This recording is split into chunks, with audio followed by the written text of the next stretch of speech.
Salut à tous, c'est Otakult. On se retrouve comme chaque dimanche soir pour le classement ainsi que toute l'actualité du Shonen Jump. Des news intéressantes cette semaine, notamment ce qui concerne AQ. Et comme d'hab, si ce n'est pas déjà fait, je vous conseille d'aller visionner ma vidéo spéciale Jump pour les nuls, histoire de mieux comprendre son fonctionnement. Pensez à me follow sur Twitter, je partage notamment les classements du Jump en avance avec un beau petit visuel. Vous pouvez aussi me retrouver sur Insta, mon Discord et me soutenir sur Utip. Bref, sur ce, place à l'intro.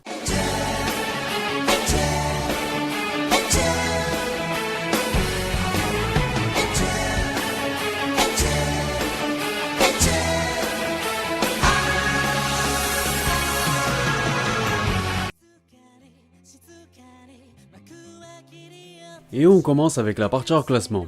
Comme prévu, c'est bel et bien Dr Stone qui a réduit lead color, incluant donc la couverture et 3 pages couleurs. Boichi se permet même encore de marquer l'histoire du magazine, puisqu'il devient le premier auteur à paraître une série en simultané avec son spin-off. Ce 48e numéro est donc marqué par les débuts du spin-off Dr Stone Reboot Byakuya, scénarisé et dessiné seulement par Boichi cette fois-ci. Richiro Inagaki se contente quant à lui de superviser la série.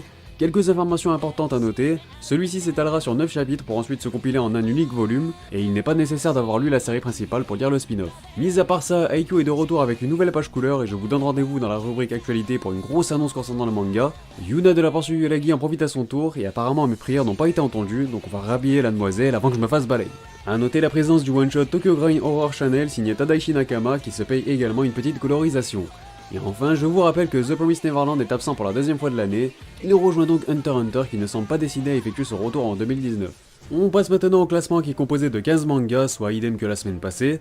Alors on retrouve toujours les mêmes dans le fond du sommaire, mais au moins chacun alterne sa place, c'est donc cette fois-ci Be-Children qui apparaît au fin fond des abysses. Il est devancé par Tokyo Shinobi Squad qui est à peine sorti du trio infernal la semaine passée, il retombe aussitôt après cette perte de 2 places. Mauvaise nouvelle pour Samurai 8 également qui ne confirme pas sa prestation encourageante du numéro 47, le constat est bien plus négatif pour lui puisque c'est la deuxième fois qu'il figure dans la zone rouge depuis ses débuts. 12ème position pour Double Taisei qui n'est jamais très loin de la zone de danger mais on peut tout de même noter qu'il remonte de 3 places cette semaine. Un cran au-dessus on retrouve Yui Kamio Let's Lose qui semble constamment avoir un léger coup d'avance sur eux avec cette 11ème place. Retour assez timide pour Agtech qui retrouve une 10ème place qu'il avait connue il y a 2 semaines avant d'obtenir une page couleur. Un cas similaire pour Chainsaw Man qui avait quant à lui profité de son second lead color et il retrouve quant à lui sa 9ème place comme très souvent. On arrive au milieu du sommaire où la nouveauté Mission of Yozakura Family semble se plaire puisqu'elle figure à la 8ème position après en avoir remonté une. Alors comme toujours vous le savez, il faut confirmer mais ses débuts sont assez prometteurs. Déclin de 3 rangs pour un hommage de Black Clover qui chute ainsi au milieu du tableau, soit la 7ème place, ce qui reste une très mauvaise opération à 4 semaines du bilan annuel, et quand on connaît la concurrence derrière avec My Hero Academia notamment qui revient en bombe, son top 5 annuel est plus que jamais en danger. A priori, rien ne nous empêche d'intégrer Mitama Ghost Spirit Buster cette semaine puisqu'il ne bénéficie pas d'un traitement particulier a priori. C'est donc une belle 6ème place qu'il nous propose pour son premier chapitre noté. Toujours dans une forme plus que correcte, la romance We Neverland remonte de 2 étages, ce qui lui permet d'intégrer le top 5 pour la 10ème fois de l'année. Mais la plus belle opération de la semaine est à mettre au mérite de Jujutsu Kaisen qui bondit de 4 places, insuffisant pour s'inviter sur le podium mais ça reste un très bon 4ème rang pour lui.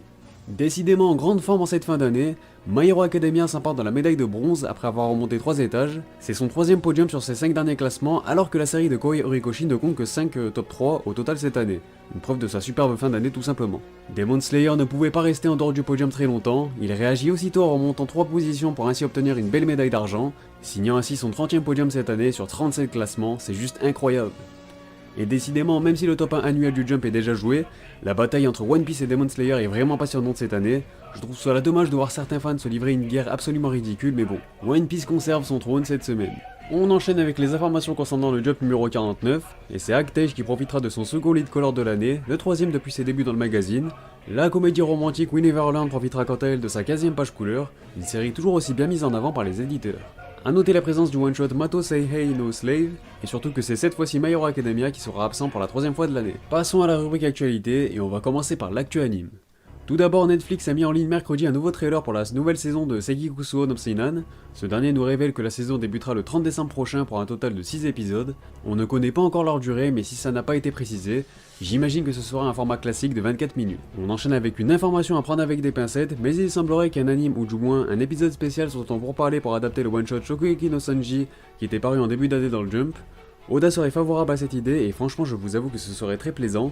Pour rappel, le one-shot avait été dessiné par Yuto Tsukuda, le dessinateur de Food Wars, donc j'espère que ce projet aboutira. Le magazine Monthly New Type, édité par Kadokawa, a annoncé les résultats de ses New Type Anime Awards 2018-2019 à l'occasion du Machi Asori, numéro 23 qui s'est tenu dimanche. Demon Slayer a été largement récompensé comme étant la meilleure série, Tanjiro le meilleur personnage masculin et Nezuko le meilleur personnage féminin, mais ce n'est pas tout, il a aussi eu le titre de meilleur opening, chara-design, réalisation et doublage. Et enfin on a de nouveaux chara-design et casting pour l'anime de Dr. Stone. Ishida Akira interprétera le personnage de Yuga, il est principalement connu pour être la voix de Zelev dans Fairy Tail ou encore Gaara dans Naruto. Toyosaki Aki s'occupera quant à elle du personnage d'Omura. Elle est quant à elle connue pour être la voix de Aoi Koinieda dans Beelzebub ou Kurokami Medaka dans Medaka Box. Concernant l'actu manga, je vous annonce que le manga Haikyuu entame son arc final. Cela explique la pause de la semaine dernière, mais rassurez-vous, Haikyuu ne s'arrêtera pas demain, on a encore le temps d'en profiter. Le manga Demon Slayer a atteint un tirage de 16 millions au Japon, c'est juste extraordinaire quand on se dit qu'il n'était qu'à 3,5 millions en février avant l'anime. Il est bien parti pour détrôner One Piece cette année, on y reviendra avec le Toporicon. Sinon je vous donne rendez-vous la semaine prochaine pour les sorties japonaises et françaises car je n'ai pas encore tous les visuels en HD, je vous montre quand même le premier aperçu du tome 40 d'Haikyuu ainsi que le tome 13 de Dr. Stone. Côté gaming, voici un nouveau trailer de One Piece Pirate Warrior 4 nous dévoilant le gameplay de Basil Hawkins. Son pouvoir est assez intéressant donc à voir ce qu'il nous réserve dans le jeu. Et pour finir côté goodies, Sanji s'est mis dans la collection One Piece Day Safe The Grand Line Man collection Wano Kuni. La figurine est prévue pour mars 2020 au Japon et juin en France. Pour conclure cette vidéo, je vous propose comme toujours le top Oricon avec les ventes de la semaine du 14 au 20 octobre 2019 au Japon. On commence par la 45e place qui revient à Boruto et son tome 9 qui continue logiquement de perdre du terrain au fil des semaines. Ils ont tout de même atteint les 132 000 exemplaires vendus en 3 semaines. Tout juste devancé par le 7ème volume de Jujutsu Kaisen à la 43ème position qui chute lui aussi de quelques places, quasiment 23 000 copies vendues cette semaine qui viennent s'ajouter à son total ayant tout juste franchi les 160K. La folie Koyoharu Gotoge n'est toujours pas près de s'arrêter puisque son recueil d'histoires courtes est toujours présent dans le top avec ce 42ème rang, il a quant à lui franchi les 164K. Décidément le boost de Demon Slayer est infatigable puisqu'il repart bel et bien de l'avant cette semaine, sa baisse de régime de la semaine passée était sans doute due comme je le pensais au typhon, mais aussi au problème de réimpression, car oui même au Japon c'est un gros problème en ce moment pour la Shueisha qui doit constamment réimprimer des tomes pour remplir les stocks, la demande est vraiment beaucoup trop forte. Alors il reste 4 semaines avant de clore le top annuel, mais à ce rythme, 3 semaines seront suffisantes à Demon Slayer pour détrôner One Piece. Ce qui serait une première depuis la création du Top Oricon en 2008, et je crois que tout est dit, je vous laisse avec les chiffres qui parlent comme toujours pour moi.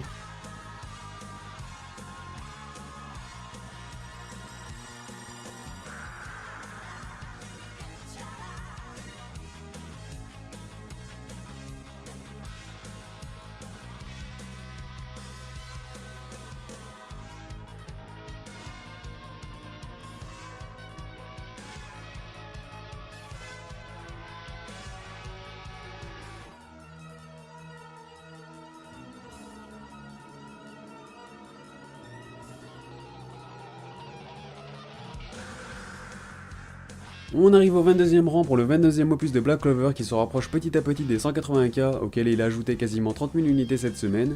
Le 36e et dernier volume de Food Wars le devance de très peu, mais regardez bien, seulement 139 exemplaires le distance de Black Clover. C'est juste fou de voir deux performances quasi similaires pour une même série. Il n'y a jamais assez de Demon Slayer, son tome 16 continue de se maintenir dans le top 20 et c'est sa 13e apparition dans le top 50, il a notamment atteint la barre des 700K. Une place de perdu pour le tome 16 de The Promised Neverland qui glisse du podium mais ajoute tout de même quasiment 90 000 unités à son compteur se rapprochant petit à petit des 500K. Une belle prestation qui paraît peu flamboyante quand on voit que le tome 17 de Demon Slayer conserve non seulement sa médaille d'argent mais qu'il lui met 200 000 unités dans la gueule, c'est fou. Se rapprochant de son côté des 700K en 3 semaines, un cap qui a atteint son tome 16 seulement cette semaine, putain mais je sais pas si vous réalisez la dinguerie. One Piece conserve encore sa belle couronne avec son tome 94 qui se rapproche quant à lui des 2 millions, mais encore une fois, j'ai peur qu'il soit impuissant face à la folie de Demon Slayer pour le trône annuel. Sinon le top Oricon complet est disponible dans la description comme d'hab. Sur ce la vidéo est terminée, n'hésitez pas à réagir sur celle-ci et sur le classement dans les commentaires. Pensez à liker et à partager, ça fait toujours plaisir, et pour ceux qui veulent soutenir la chaîne, vous pouvez le faire sur ma page Utip en description. Sinon pensez à vous abonner si ce n'est pas déjà fait pour ne pas manquer les prochains classements. Vous pouvez aussi me rejoindre sur Twitter, Instagram et sur le Discord de la chaîne. Bref, les liens sont en description, vous le savez. Quant à moi, je vous dis à très bientôt pour de prochaines vidéos. Portez-vous bien et sur ce, on se reverra.